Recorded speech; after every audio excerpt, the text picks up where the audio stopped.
Quiero invitarte a pensar en la experiencia que habrás tenido alguna vez si te sustrajeron tu celular. Y para este momento seguramente que estás pensando en ese momento sorpresivo. Mi celular desapareció. O que lo perdiste. O que se te cayó en el agua y luego dejó de funcionar. ¿Recordás la escena? Los que estamos acostumbrados a usar celular continuamente, no podríamos vivir sin celular. Yo tengo 600 contactos y a veces no puedo contestar a todos, por eso no les envío respuesta, salvo caso que sea sumamente necesaria. Pero los que usamos celular, el día que no lo tenemos nos damos cuenta qué desconectados nos quedamos del mundo, de la sociedad. Y es como que estamos dentro de una burbuja y no podemos hablar con nadie. No podemos comunicarnos con la familia, con el trabajo. No podemos llamar a un servicio médico de emergencia. No podemos llamar al 911 en un caso de accidente. Nos quedamos aislados completamente del mundo. Incluso aquellas personas que no tienen celular y que todavía tienen teléfonos fijos, que cada vez son menos y se cree que en un tiempo más van a desaparecer. No obstante, cuando no funciona su teléfono fijo, no pueden comunicarse con nadie. Y a veces es una emergencia, quiere pedir a alguien que venga a auxiliarlo porque está enfermo. Y nos quedamos desconectados totalmente. Qué valiosa es la comunicación. No nos damos cuenta mientras lo tenemos, pero el día que nos falta, ahí recién pasamos momentos de apremio. Apliquemos todo eso a la vida espiritual. Una vida cristiana sin mucha comunicación y comunión con Dios. El que está acostumbrado a no estar continuamente comunicado con Dios, le parece algo corriente, común, pero también, sin darse cuenta, se aísla de Dios cuando lleva una vida sin oración diaria, una vida que continuamente está orando, se está comunicando con Dios. Y eso nos trae debilitamiento espiritual, eso nos trae enfriamiento espiritual. Eso nos provoca apatía espiritual, porque si hay una herramienta, un arma poderosa que Dios nos dejó, es la vida de oración diaria y continua. La Biblia dice, oren sin cesar. Esto nos quita del momento especial donde Jesús dijo que debemos encerrarnos en nuestra habitación y que debemos orar a nuestro Padre Dios y que Él escucha lo que le decimos, le entregamos las cargas, le pedimos consejos, le pedimos orientación, le damos gracias. Estamos ahí mucho tiempo, pero luego nos damos cuenta de los resultados de la inversión del tiempo de oración en nuestro cuarto privado. Dice la palabra de Dios que Él prometió que seremos recompensados en público. Y muchas personas dicen, pero vos sos una persona que parece que no tenés problema. Tengo muchísimos problemas. ¿Y qué haces con los problemas? Sabes que me encierro con Dios y paso tiempo con Dios y le entrego mis cargas y Él me entrega su paz y me entrega su fuerza y me entrega su gozo y me entrega todo y salgo adelante a pesar de mi limitación.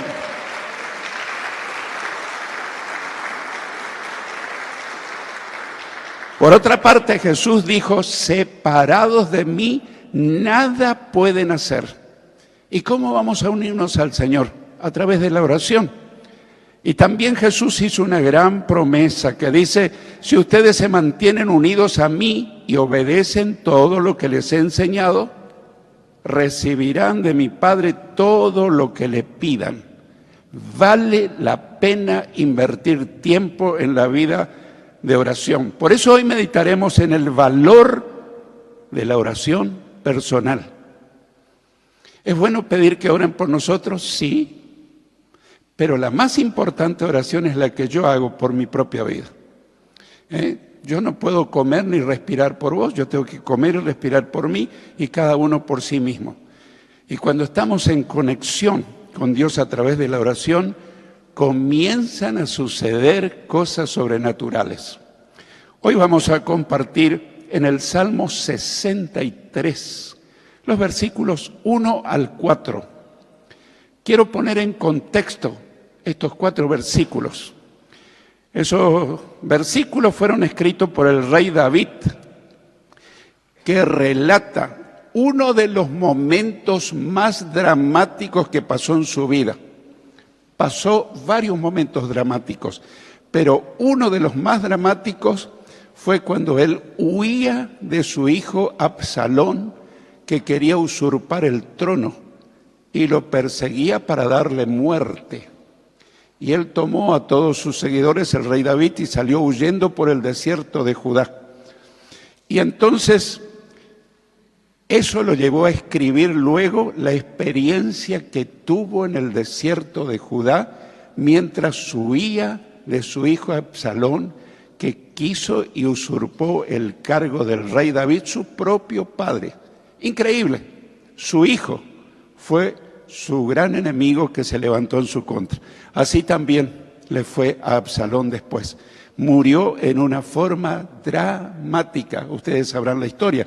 Si quieren después en su casa investigar un poco, en 2 de Samuel capítulo 15 está el contexto, pero ahora no lo lean. 2 de Samuel capítulo 15 relata la huida del rey David de su hijo Salomón y su ejército. Así que Salmo 63, versículos 1 al 4 dice: Dios mío eres tú, de madrugada te buscaré.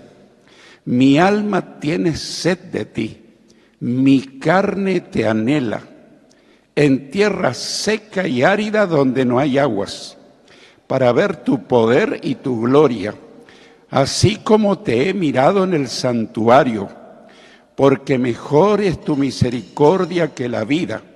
Mis labios te alabarán. Así te bendeciré en mi vida, en tu nombre alzaré mis manos.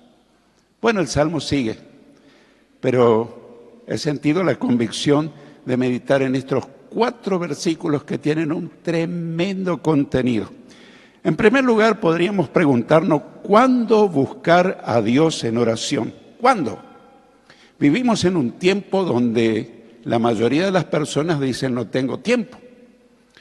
Pero sin embargo, deberíamos hacernos el tiempo para buscar a Dios en oración, porque cambiaría diametralmente nuestra situación.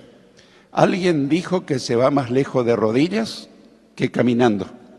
¿Qué quiere decir? Que el tiempo que invertimos en oración personal con el Señor, luego Él va delante nuestro y nos va abriendo las puertas.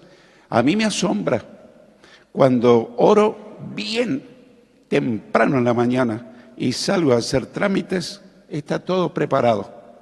Pero si ese día por alguna causa, que estoy engripado, que no pude orar el tiempo suficiente, voy y encuentro dificultades tras dificultades.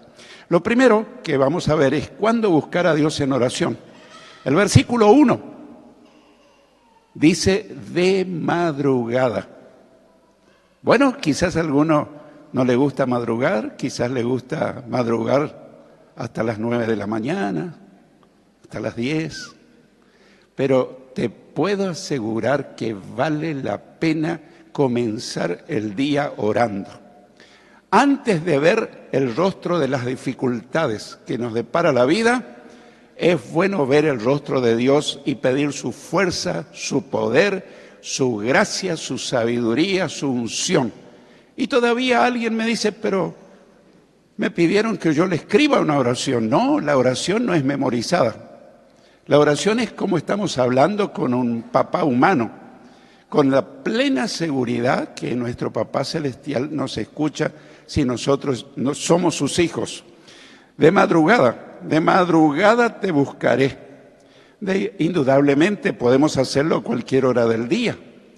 Pero yo en los muchos años que trabajé en el Banco Nación, y entraba a las 6:30, de manera que yo tenía que levantarme a las 5 de la madrugada para tener una hora de mi devoción personal, orando, meditando en su palabra. Pero te puedo asegurar, por lo que dice la palabra y por experiencia personal, vale la pena buscar a Dios como la primera actividad del cristiano todos los días. Lo primero. Pero si no podés, bueno, podés hacerlo en otro horario. Pero pensando y usando el sentido común, ¿quién carga combustible cuando regresa del viaje? Sería un absurdo. Y salir con el tanque vacío sería un absurdo. Siempre cargamos combustible al vehículo antes de emprender un viaje. Siempre necesitamos orar y cargar fuerza espiritual para lo que hemos de enfrentar el día y sus problemas y sus dificultades. Jesús tenía esa costumbre. Y Jesús era una persona sumamente ocupada. A veces se pasaba el día ministrando a multitudes, haciendo milagros, dando de comer a mucha gente. Y generalmente dice que despedía a la multitud y subía a la montaña y allí se ponía a orar. Y en algunas ocasiones dice que se pasaba toda la noche orando. ¿Cómo resistía? Dios el Padre le daba fuerza. Dice la palabra, levantándose muy de mañana, siendo aún muy oscuro, salía y se iba a un lugar desierto y allí oraba. ¿Es bueno orar con otros? Claro que sí, pero la oración íntima y personal es la mejor de todas. Jesús oraba. Yo no recuerdo haber leído en el Nuevo Testamento, a lo mejor está, pero yo nunca descubrí que Jesús se ponía a orar con sus discípulos. Él siempre oraba solo. Me acuerdo del huerto de Getsemaní, ya estaba próximo a la cruz, se fue con los 12 y les dijo que esperaran un poco y tomó a los más allegados, a Juan, Jacobo y Pedro, y se fue con ellos más adelante. Y les dijo que se pusieran a orar, velen y oren para que no entren en tentación. Y dice el relato bíblico que él se fue más adelante y ahí se inclinó a orar. Y dice que cuando volvió, sus discípulos estaban durmiendo. Y él le dijo, no han podido velar conmigo ni siquiera una hora. Por deducción pienso que él estuvo orando una hora. Y cuando vino, los muchachos estaban durmiendo. Sucedió lo mismo la próxima vez, se repitió la escena. Se repitió por tercera vez y siempre sus discípulos durmiendo. ¿Qué pasó después? Cuando él fue tomado prisionero, todos huyeron cobardemente y Pedro lo negó abiertamente. ¿Qué hubiese pasado si ellos oraban? Cuando él les dijo, oren, velen para que no entren en tentación. El espíritu de la verdad está dispuesto, pero la carne es débil, la naturaleza humana. Hermanos queridos, la vida cristiana sin oración es una vida aburrida, es una vida débil, frágil, vulnerable. Es imposible caminar y seguir a Cristo sin una vida ferviente de oración. Es una de las actividades más importantes. El activismo no reemplaza la vida de intimidad con Dios. A veces tenemos mucho activismo. Los primeros diáconos fueron nombrados porque al principio los apóstoles daban de comer a las viudas, pero llegó un momento que empezaron a descuidar su vida de oración y el estudio de la palabra. Entonces nombraron a 7 diáconos y dijeron, nosotros nos vamos a dedicar a orar y a la palabra, a investigar, a estudiar para luego predicarla. Y así surgen los 7 diáconos. Así que Jesús tenía esa costumbre. En segundo lugar, ¿cómo buscar a Dios en oración? ¿Cómo? ¿Cuál es la mejor forma? Bueno, con sed, con anhelo. Hay que pedirle, pero Señor, yo no tengo sed de Dios, no tengo sed de orar. En los primeros minutos, algunas veces, no siempre, pero yo tengo que luchar contra mi naturaleza caída, porque no, te digo que sobre empiezo a orar, siento el cielo abierto y que viene el Señor. A veces tengo que luchar 5 o 10 minutos contra mi naturaleza caída y decir, sujeto mi carne bajo el señorío de Cristo y en el nombre de Jesús te pido la unción, la gracia, la ayuda del Espíritu Santo. Y me pongo a luchar, pero llega un momento, a veces 5 minutos, a veces 3 minutos, no todos los días, a veces, si uno está un poco enfermo, no tenemos muchas ganas de orar, o si andamos orando poco, porque descubrí a través del tiempo que cuando menos oramos, menos queremos orar. Y cuando más oramos, más queremos orar. Es un principio espiritual. Entonces, cuando los apóstoles dedicaron a orar, las cosas cambiaron. Con sed y con anhelo. En el versículo 1 también dice, mi alma tiene sed de ti, mi carne te anhela. Otras versiones dicen, todo mi ser te anhela. Para los que no saben lo que es la carne, se refiere a la naturaleza caída, a la naturaleza vieja, a la naturaleza pecaminosa. A veces tenemos que luchar esos minutos primero. No sé si te ocurre, pero yo me presento tal cual soy. No todos los días digo, qué bueno es orar, qué ganas tengo de orar. A veces tengo que estar los primeros minutos batallando contra mi carne para yo entrar al lugar santísimo. Pero después de batallar de 5, 6, 7, 10 minutos, puedo entrar al lugar santísimo. ¿Dónde está el lugar santísimo? En cualquier lugar. Es la presencia viva de Dios, donde vos percibís la presencia de Dios, que te empieza a rodear algo que es sobrenatural. Y es la presencia gloriosa del Dios que viene en tu auxilio y te rodea y te fortalece. En esos momentos, a veces, comenzás a orar en lenguas. La lengua no la hablamos cuando nosotros decidimos. Hay algunos que dicen, ora en lengua, ora en lengua. No, eso lo decide el Espíritu Santo. Cuando Él decide que vos hables en lengua o que yo hable en lengua, Él lo decide y sin proponerme, me doy cuenta que estoy orando en lenguas. ¿Entiendo algo de lo que digo? No, pues, no entiendo nada. Pero el apóstol Pablo, en 1 Corintios 14, te sugiero leerlo detenidamente, dice, oraré con mi entendimiento, pero oraré también en el Espíritu. O al revés, oraré en el Espíritu, pero lo oraré también en el entendimiento. ¿Qué ocurre con esa oración, por ejemplo, en lengua que no la entendemos? Dios la entiende, porque es el idioma que habla el Espíritu Santo. Y de igual manera, el Espíritu nos ayuda en nuestra debilidad. Pues, ¿qué hemos de pedir como conviene? No lo sabemos. Pero el Espíritu mismo intercede por nosotros con gemidos indecibles. Pero el que escudriña los corazones sabe cuál es la intención del Espíritu, porque conforme a la voluntad de Dios intercede por los santos, intercede por vos, intercede por mí. Romanos capítulo 8, versículos 26 y 27. Ahí dice que tenemos que orar con sed, tenemos que orar con anhelo. Porque es feo estar orando sin ganas, mecánicamente. A mí no me gusta eso. Y estoy seguro que ese es uno de los impedimentos de muchos cristianos. No tengo ganas, no le encuentro sabor. Tenés que luchar. Es tu naturaleza caída, pero a eso se aprovecha el diablo para impedir que ores. ¿Por qué? Porque él sabe que el cristiano que ora es un cristiano invencible, porque cuando oramos, el cielo se abre y el poder de Dios desciende y te hace poderoso para vencer huestes satánicas, al diablo y todo, porque con el poder de la palabra, el poder de la oración, es un arma poderosa para resistir al diablo. Sométanse a Dios, gloria a Dios.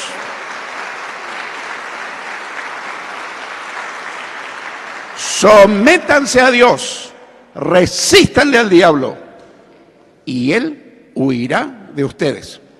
Jesús dijo, velen, quiere decir estén despiertos para que no se duerman, y oren para que no entren en tentación. Quiero contarte un caso de hace muchos años. Un joven trataba de buscar a Dios, pero nunca lo podía encontrar. Entonces fue a un hindú anciano a orillas del río Ganges. Es uno de los ríos de la India. Le dijo: anciano, me parece que usted conoce mucho de Dios. Sí, ¿en qué te puedo ayudar? Dígame, ¿cómo puedo encontrar a Dios? Y el anciano, sin ninguna explicación, lo tomó al muchacho, lo llevó al río Ganges y lo sumergió. Pasaron algunos minutos y el muchacho entró en una crisis de desesperación. Le faltaba el aire, le faltaba el oxígeno. Pero llegó un momento en que este muchacho hizo todo el esfuerzo que tuvo y dio un salto y salió y respiró una bocanada de aire fresco. Y muy asombrado le dijo: anciano, yo no le pedí que usted me ahogara en el río Ganges. Le pedí que me enseñe cómo encontrar a Dios. Y el anciano le dijo: el día que busques a Dios como buscabas el aire debajo del agua, la necesidad de encontrar ese aire que te ayude a respirar, ese día vas a encontrar a Dios en cualquier lugar y en cualquier momento. El Señor quiere que te encuentres con Él. Y muchas veces estamos debajo del agua. Parece que todo se terminó y toda puerta se cerró. En tercer lugar, ¿para qué buscar a Dios en oración? ¿Para qué? Si Él ya sabe todas las cosas. ¿Para qué? Bueno, para ver su poder y su gloria. Para ver su poder y su gloria. El versículo 2 nos habla de este punto. Para ver tu poder y tu gloria. A veces en la simple oración, si es una oración mecánica, sin vida, sin gracia, sin unción, no podemos percibir la gloria de Dios. Pero cuando nosotros lo buscamos con toda nuestra alma, podemos percibir la gloria de Dios. Y Jesús le dijo a Marta, la hermana de Lázaro: si crees, verás la gloria de Dios. Cuando creemos que Dios está con nosotros, y Dios está con nosotros. Dios está cuando estás en el cuarto de oración. Dios está cuando estás viajando y vas orando. Dios está contigo en el trabajo. Dios está contigo en la universidad. Dios está con nosotros en este lugar. Por eso le damos la bienvenida al Rey de Reyes y Señor de Señores. ¡Aleluya! ¡Gloria a Dios! Para ver su poder y su gloria, como en el santuario, dice el versículo 2. Así como te he mirado en el santuario. Para los judíos, el santuario era el templo. Ellos tenían que ir al templo para encontrarse con Dios. Pero nosotros tenemos una gran ventaja.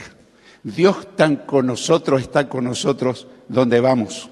Desde el día que le hemos recibido a Cristo en el corazón, en ese momento Dios vino a vivir con nosotros. Y el que está en nosotros es más poderoso que el que está en el mundo. De manera que con Cristo somos más que vencedores. Y el diablo tiene que huir de nuestra vida porque en nosotros está Cristo. Y si alguien nunca lo invitó a entrar a Cristo a su vida, yo te animo a que no vuelvas a tu casa sin invitar a Jesús a vivir en tu corazón. El que tiene a Cristo tiene vida eterna, el que no tiene a Cristo no tiene vida eterna. Así como te he mirado en el santuario. Y para nosotros los cristianos, en cada culto hay la manifestación de Dios. Porque dice la palabra de Dios que Dios se pasea en medio de las alabanzas de tu pueblo. Así que te animo a venir unos minutitos antes que empiece la alabanza.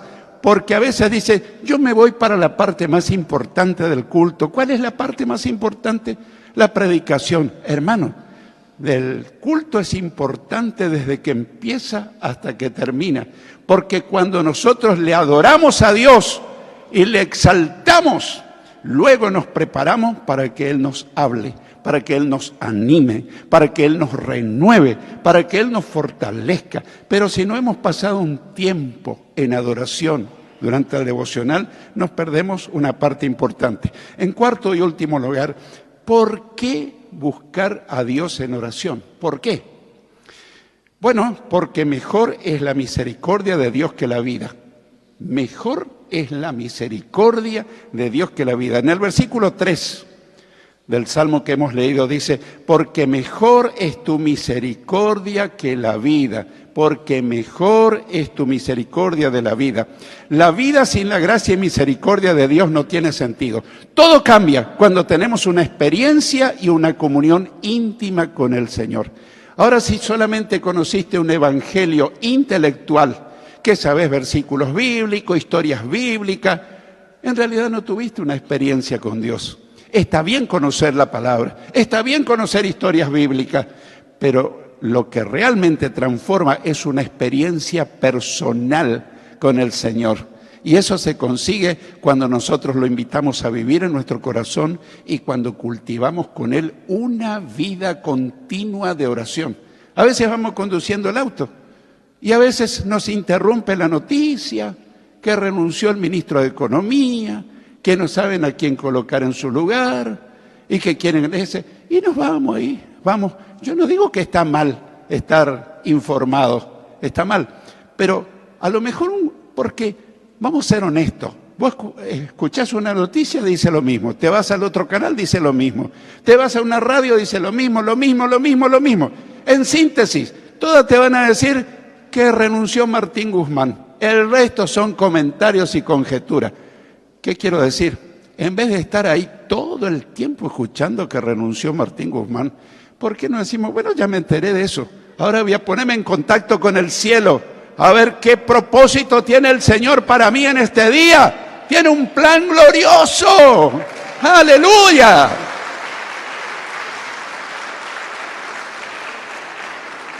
Separados de mí nada pueden hacer, porque debemos alabar a Dios con nuestros labios. Versículo 3, mis labios te alabarán, mis labios te alabarán.